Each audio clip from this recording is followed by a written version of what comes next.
बहुत बढ़िया था जी। मैं तो वकील बिरादरी से हूँ और हमारे एक वकील साथी भी शीतल पहल जी, तो सारी भिवानी की टीम थी। बहुत बढ़िया नाटक, बहुत अच्छा लगा। मैं तो अंदर भी यही बोल के आया कि एक फ़िल्म देखने से 10 गुना ज़्यादा अच्छा है कि यहाँ आके सही मायने में जो आर्टिस्ट जो रुला भी देते हैं, हंसा भी देते हैं, उनके साथ समय बिताया जाए अपने परिवार के साथ। राम सजीवन जी का जो किरदार था वो गौरख पांडे कवि हैं, उनकी जीवनी पे आधारित था। मुझे ये फैक्ट भी अभी पता लगा। तो बहुत ही अच्छे और बहुत बारीकी से, और हिंदी के जो शब्दों का इस्तेमाल इसमें किया गया वो उसकी तुलना मैं नहीं कर सकता। बहुत अच्छा लगा, बहुत मन लुभावन था। बहुत शुक्रिया। जहाँ कई वर्ष पहले गांव था और जहाँ बैलों के तेल चुपड़े और खोले काले दिन, दोपहर जंगल से आती हरे पत्तों की गहरी हरी गंध थी और ताजा खट्टे कच्चे आम की थाप के साथ नमक मिर्च का स्वाद था। धान के महकते हरे खेत, जहाँ एक कंधी बुढ़िया महाराजिन थी। बच्चे अक्सर उसकी बारी से खीरा और भुट्टा चुरा के ले जाते थे। राम सजीवन का बचपन भी वहीं पीछे छूट गया था। यही कुछ 15 वर्ष पहले ब्राह्मण परिवार था, मंझला किसान वर्ग, एक ऐसा किसान वर्ग जिसकी गांव में नाक नीची नहीं रहती और जो गाहे बगाहे किसी बड़े किसान या जमींदार को छोटा मोटा कर्ज तो यूं ही दे डालते थे।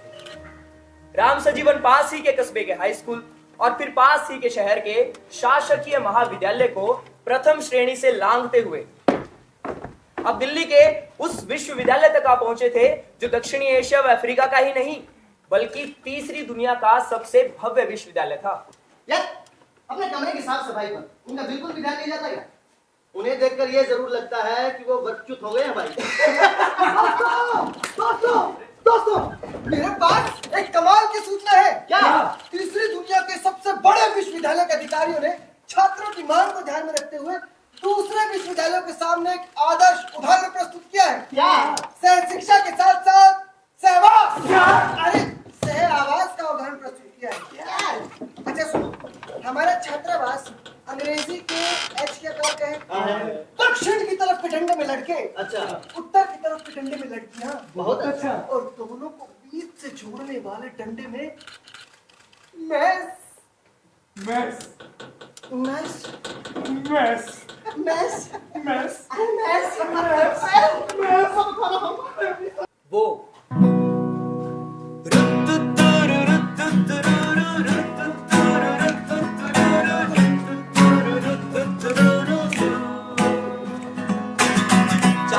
गोरी के घर बारात लेके आ, जो कभी ना बोली वो बात लेके आ।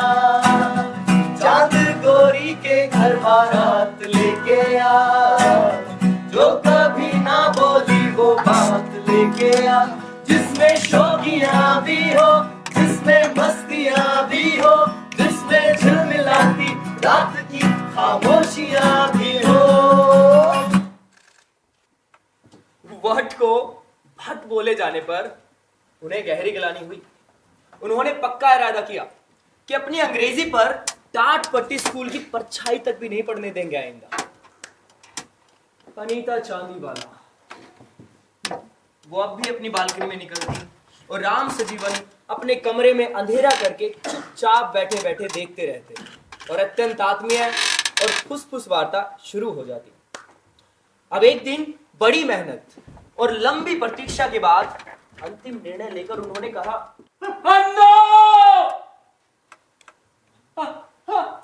I love you!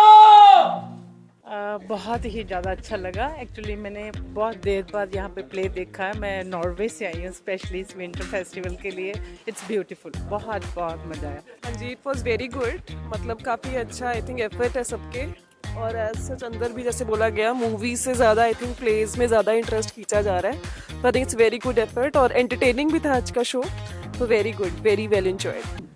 बिन बोले बातें यूं ही करता रहूं मैं तुमसे रात और बिन बोले बातें यूं ही करता रहूं मैं तुमसे रात और दिन। ओ मेरी अन्नी, ओ मेरी Annu Anita,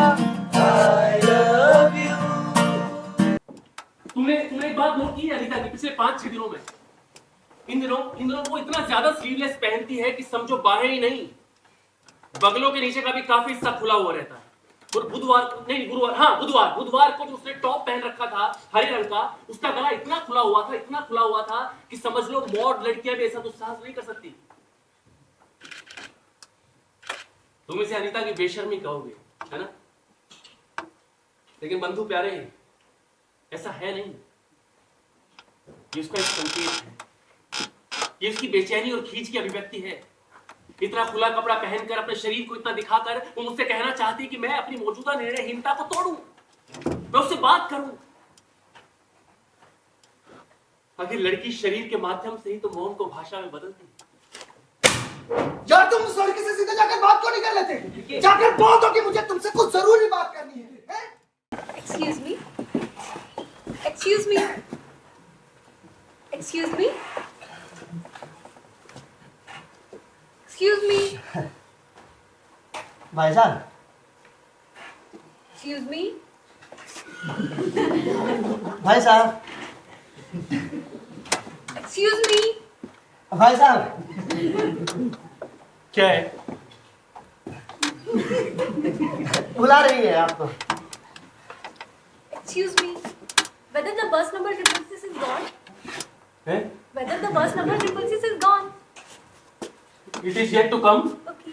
Thank you. Welcome.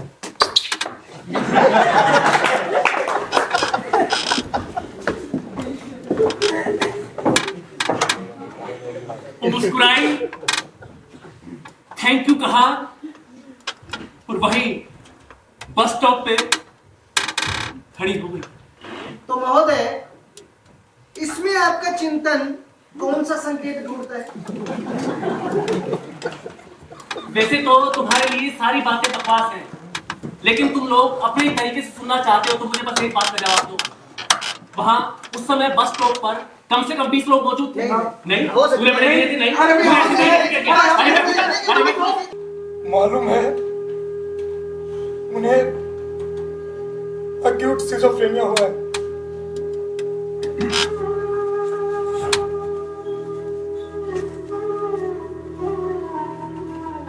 I think Aslam is right के भ्रम को असलियत से टकराकर उसे तोड़ना होगा। और हम कोई दया नहीं करेंगे। Beware of pity. Yes, beware of pity. चलो आराम से जिम भैया, अब हाथ मुंह धोइए और जरा अच्छे कपड़े लगते पहनिए।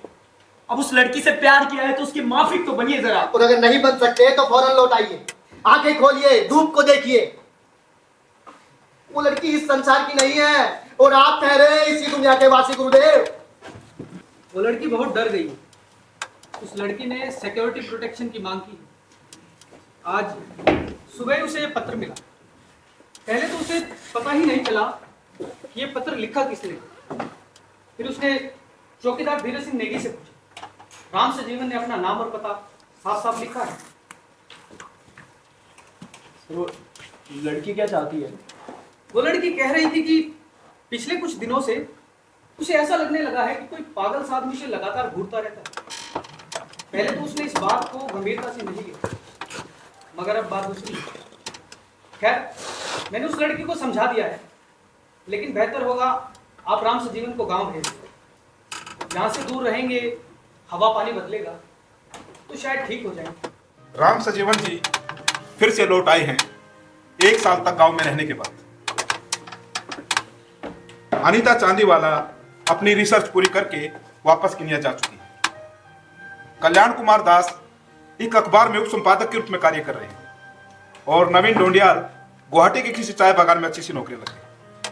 परंतु राम सजीवन जी को अब भी यकीन है कि अनीता चांदीवाला इस विश्वविद्यालय में मौजूद है और वह उन्हें देख भी रही है।